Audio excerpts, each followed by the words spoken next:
오늘 함께 보실 하나님의 말씀은 요엘 2장입니다. 말씀 봉독은 12절에서 14절까지 하겠습니다.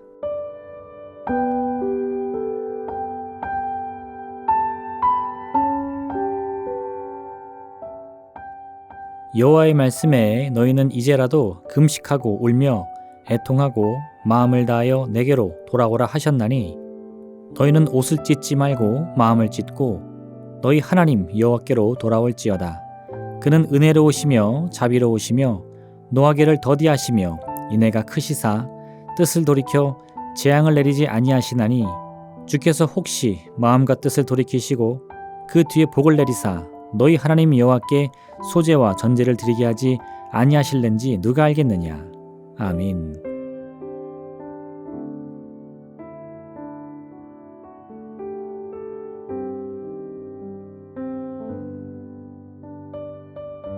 요엘 2장은 메뚜기 재앙을 통해 다가올 여호와의 날을 강력하게 경고합니다.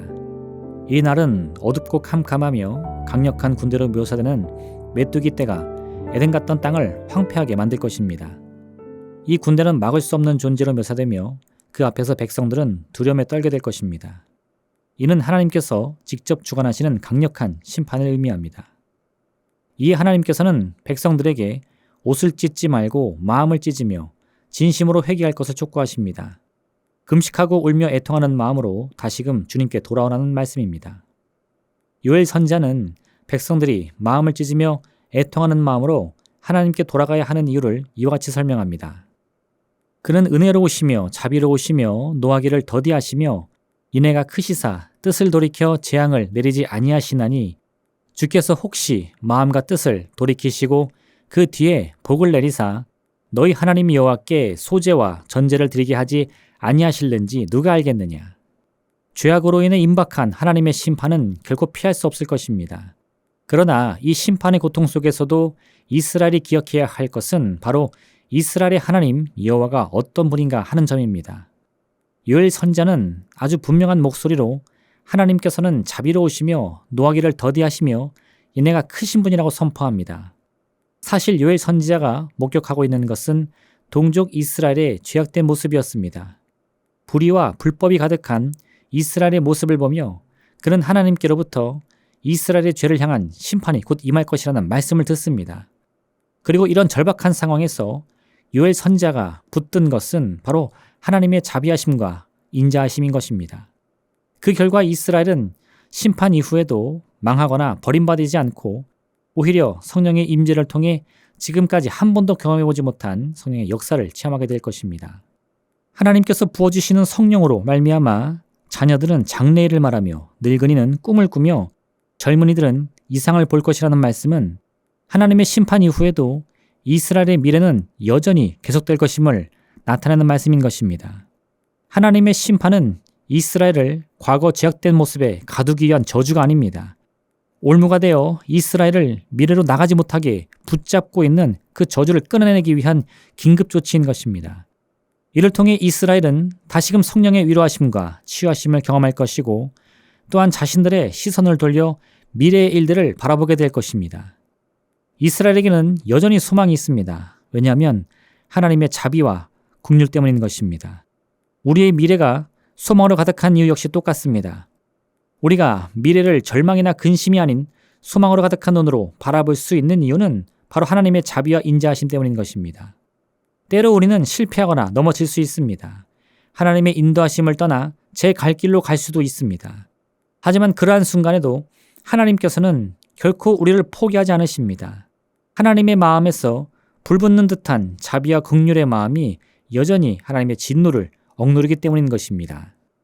에브라임이여 내가 어찌 너를 놓겠느냐. 이스라엘이여 내가 어찌 너를 버리겠느냐. 내가 어찌 너를 아드마같이 놓겠느냐. 어찌 너를 스보임같이 두겠느냐. 내 마음이 내 속에서 돌이키어 나의 긍휼이 온전히 불붙듯 하도다. 단 한 걸음도 앞으로 나아갈 수 없는 깊은 절망에 빠졌을 때 우리가 붙들 수 있는 유일한 소망은 오직 하나님의 자비와 긍휼의 마음뿐입니다. 자비와 긍휼은 단순히 상대를 불쌍히 여기는 마음만을 의미하지 않습니다. 참된 자비와 긍휼은 상대를 향한 안타까운 마음을 통해서 실질적으로 그를 문제와 고통에서 건지는 행동을 모두 포함하고 있기 때문입니다. 한 율법 교사가 예수님을 찾아와서 어떻게 해야 영생을 얻을 수 있는지 묻습니다. 예수님께서 그를 향하여 모세율법에 무엇이라 기록되었으며 너는 그것을 어떤 의미로 읽고 있느냐 물었습니다. 율법 교사는 내 마음을 다하며 목숨을 다하며 힘을 다하며 뜻을 다하여 주 너희 하나님을 사랑하고 또한 내 이웃을 내 자신같이 사랑하라 하였나이다 라고 대답합니다. 그의 대답은 100점짜리였습니다. 하지만 사실 진정한 영생은 정답을 맞추는 것으로 얻을 수 있는 것이 아니었습니다. 이제 예수님께서는 율법교사를 향해서 내 대답이 옳도다. 이를 행하라 말씀합니다. 율법교사는 자신이 진정 사랑해야 할 이웃이 누구냐고 되물었습니다. 이때 예수님께서는 참된 이웃이 누구인지를 알려주시기 위해 선한 사마리아인의 이야기를 들려주십니다. 어떤 사람이 예루살렘에서 여리고를 가다가 강도를 만납니다. 가진 것을 다 빼앗기고 큰 상처를 입어 거의 죽게 되었습니다. 마침 한 제사장과 레위인이 시간을 두고 지나가다가 이 강도 만난 사람을 보게 되었습니다. 하지만 그들은 각자의 이유를 들어 그를 도울 수 없다며 자리를 급히 피합니다. 후에 한 사마리아 사람이 그를 보고서는 불쌍히 여겨 그를 도와줍니다. 상처에 기름과 포도주를 바르고 자기 짐승에 태워 주먹으로 데려갑니다. 주인에게 돈을 주고서는 이 사람을 잘 보살펴달라고 당부합니다. 행여 비용이 덜 들면 자신이 기꺼이 지불할 것이니 비용 걱정은 하지 말라는 말도 덧붙입니다. 이야기를 마치신 예수님께서 물으셨습니다. 내 생각에는 이 세 사람 중에 누가 강도 만난 자의 이웃이 되겠느냐? 율법교사는 자비를 베푼 자라 대답합니다. 그가 이처럼 사마리아 사람들을 누구보다 멸시하며 경멸했던 유대인을 도와준 이유가 무엇입니까?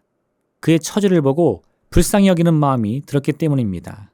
물론 앞서 지나간 제사장과 레위인도 그 사람의 사정이 딱해 보였을 것입니다. 하지만 그들은 자신들의 마음과 생각을 행동으로 옮기지 않았습니다. 동정의 마음은 있었지만 이 감정을 묵살하고 제 갈 길로 급히 가고만 것입니다. 그러므로 그들이 자비를 행했다고 볼 수 없습니다. 오직 불쌍히 여기는 마음을 가지고 강도 만난 자를 실질적으로 도운 사마리아인이야말로 자비를 베푼 사람인 것입니다. 하나님의 자비와 긍휼은 그저 감정에 치우치는 그런 마음이 아닙니다. 하나님께서는 우리를 불쌍히 여기사 반드시 우리를 문제와 고통에서 건져 주십니다. 이것이 바로 성경이 말씀하고 있는 하나님의 자비와 긍휼의 모습인 것입니다. 그러므로 우리는 우리 자신이 어떤 상황에 있던 상관없이 하나님의 자비와 긍휼을 향한 믿음의 확신을 가져야 합니다. 하나님께서 반드시 나를 도우신다는 믿음을 가질 때 우리는 절망 속에서도 멈추거나 뒤돌아보지 않고 믿음의 쟁기를 들고 앞을 향해 나가게 될 것입니다. 기도하겠습니다. 사랑의 하나님 아버지, 우리가 의지할 것은 오직 주님의 자비와 긍휼뿐입니다. 어떤 상황에 처해 있던, 어떤 문제를 만나고 있던 상관없이 오직 하나님의 자비하심을 구하게 하여 주옵소서. 이를 통해 우리를 불쌍히 여기사 반드시 우리를 문제에서 구원하시는 주님을 만나게 허락하여 주옵소서. 그 귀한 능력의 손길로 인하여서 우리의 문제를 해결 안 받고 우리가 이 고통과 고난과 슬픔에서 반드시 건진받게 될 줄로 믿습니다. 오늘 그 같은 위로가 우리 가운데 넘치게 하여 주옵소서. 예수님의 이름으로 기도합니다. 아멘. 하늘에 계신 우리 아버지, 아버지의 이름을 거룩하게 하시며 아버지의 나라가 오게 하시며 아버지의 뜻이 하늘에서와 같이 땅에서도 이루어지게 하소서. 오늘 우리에게 일용할 양식을 주시고 우리가 우리에게 잘못한 사람을 용서하여 준 것 같이 우리 죄를 용서하여 주시고 우리를 시험에 빠지지 않게 하시고 악에서 구하소서. 나라와 권능과 영광이 영원히 아버지의 것입니다. 아멘.